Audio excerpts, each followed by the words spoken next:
Assalamualaikum dan salam sejahtera. Pada hari ini, kumpulan kami akan membentangkan satu video berkaitan gaya kesantunan berbahasa dalam masyarakat Malaysia, iaitu pengurusan air muka.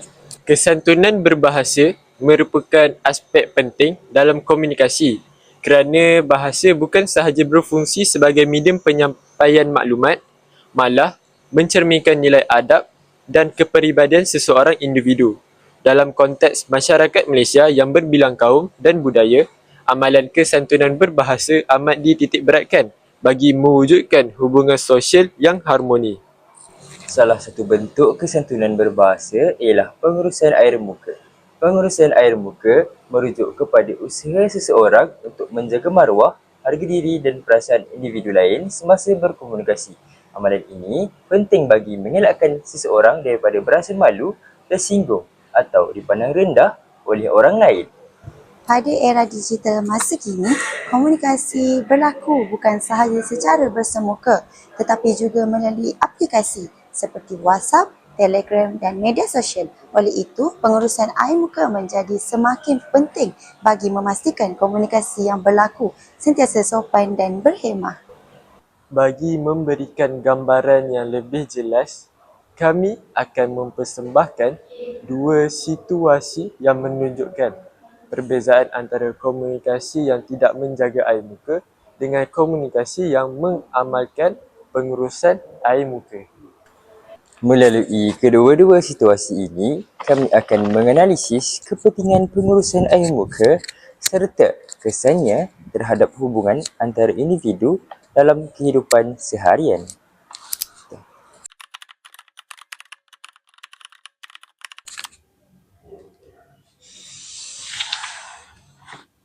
Assalamualaikum semua.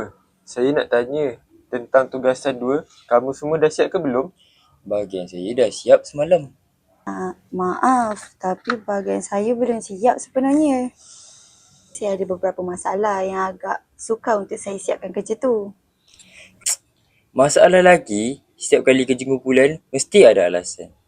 Tapi saya sedang cuba siapkan, Fad. Kalau macam ni, awak cuma menyusahkan kumpulan. Disebabkan awak, markah kami berdua boleh terjejas tau. Sepatutnya Shima, awak lebih bertanggungjawab tau. Minta maaf.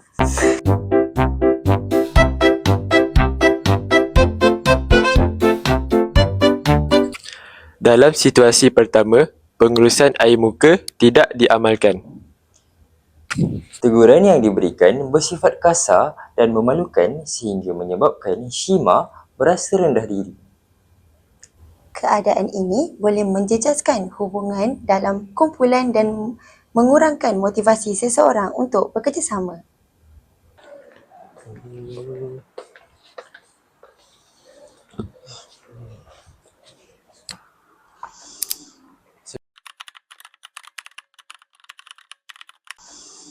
Assalamualaikum semua. Saya nak tanya tentang perkembangan tugasan kita. Semua dah siap? Bahagian saya dah siap. Maaf, tapi bahagian saya belum siap. Saya ada beberapa sikit masalah minggu ni. Tak mengapa Shima. Terima kasih kerana berterus terang kepada kami. Ada apa-apa yang boleh kami bantu? Saya sedang cuba menguruskan masa dengan lebih baik. Saya perlukan sedikit lagi masa untuk menyiapkannya. Tak mengapa, kami faham keadaan awak. Yang penting, awak maklumkan kepada kami dengan lebih awal. Betul Fadli. Kita sebagai satu kumpulan, jika ada masalah, kita perlu cari jalan penyelesaian untuk selesaikannya. Terima kasih Fadli dengan Haris sebab memahami keadaan saya. Saya janji saya akan siapkan bahagian saya dengan secepat mungkin. Baik Shima, kami yakin awak boleh selesaikannya.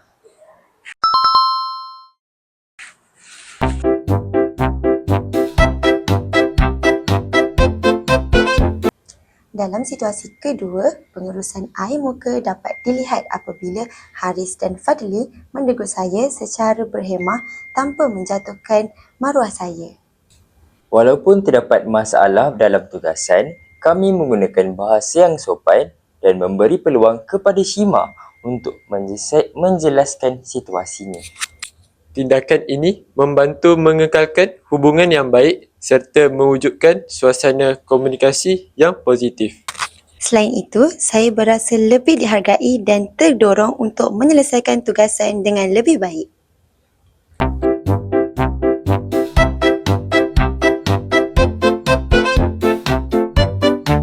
Video ini dihasilkan dengan bantuan teknologi kecerdasan buatan iaitu ChatGPT bagi membantu penjanaan idea dan penyediaan skrip. Selain itu, Canva AI digunakan untuk menghasilkan bahan visual yang menyokong pembentaran kami.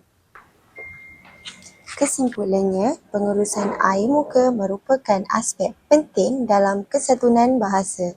Amalan ini membantu menjaga maruah individu, mengelakkan konflik dan mewujudkan hubungan yang harmoni.